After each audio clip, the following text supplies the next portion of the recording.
many roads must a man walk down?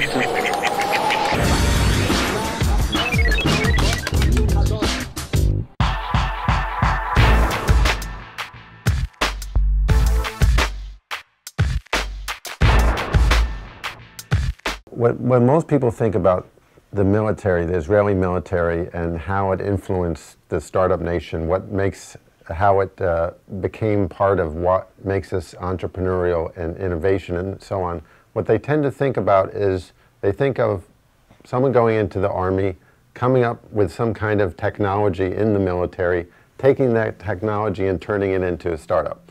Now, there is a lot of that. I mean, the story, of course, of Given Imaging, which took the miniaturized cameras and technology from the nose cones of missiles and of fighter aircraft, and the person who discovered this decided to take these kind of technologies and bring them.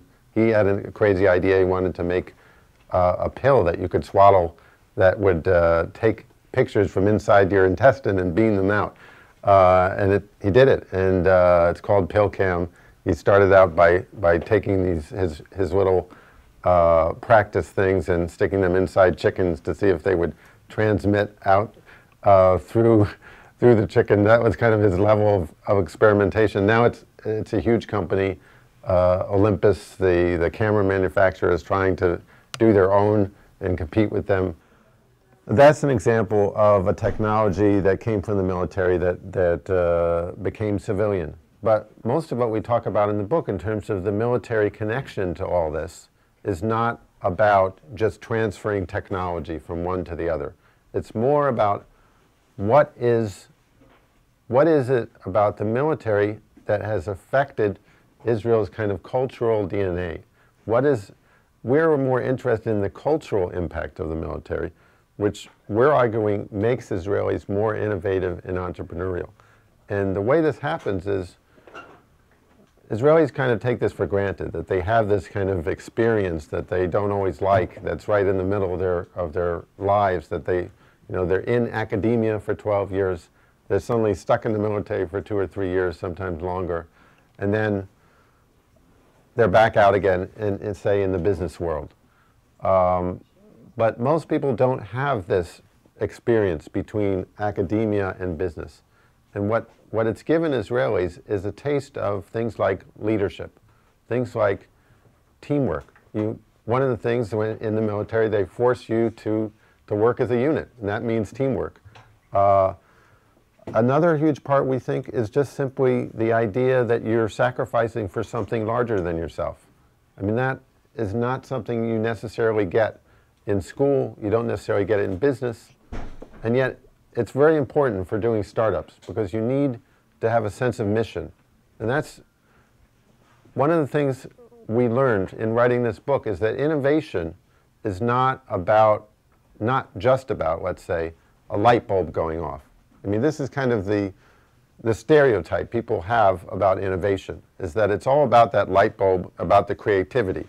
Well, it turns out creativity is probably the least of it. There are a lot of creative people in the world, but in other countries, let's say you're a creative person in Finland, you'll probably go into Nokia. Or if you're a creative person in Korea, you'll probably go into Samsung. In Israel, you're much more likely to do a startup. And the reason is that Israel has other things besides creative people. It has this drive, this sense of mission. Part of it comes from the military. Part of it comes from the fact that we are a startup nation, that the whole country is a startup, and that it took a lot to start up this nation, a lot of drive. But also we think that the military has a connection to a third part, which is entrepreneurial instincts. In other words, the willingness to take risks, to improvise. It's not enough to be creative, you have to be willing to take that creativity and take the risk of doing something which most startups fail. I mean, we know that. That's true in Israel, that's true in Silicon Valley. So it takes a lot of drive and willingness to take risks, and that's one of the things that Israelis, I think, pick up in the army. another huge thing is certain particular units that are very technology oriented. And this part people know more about, that there are such units like 8200, 8200, very big intelligence unit in the military, where not only are you given these kind of leadership, teamwork, improvisation skills, but they throw at you some of the cutting edge technologies and technological problems and say, you're basically saying Shmonamatayim, the 8200, you're doing startups in the military. So when you come out, you're of course ready to do startups outside. What we're saying is that for startups, the important thing is drive and willingness to take risks, and creativity is the third thing.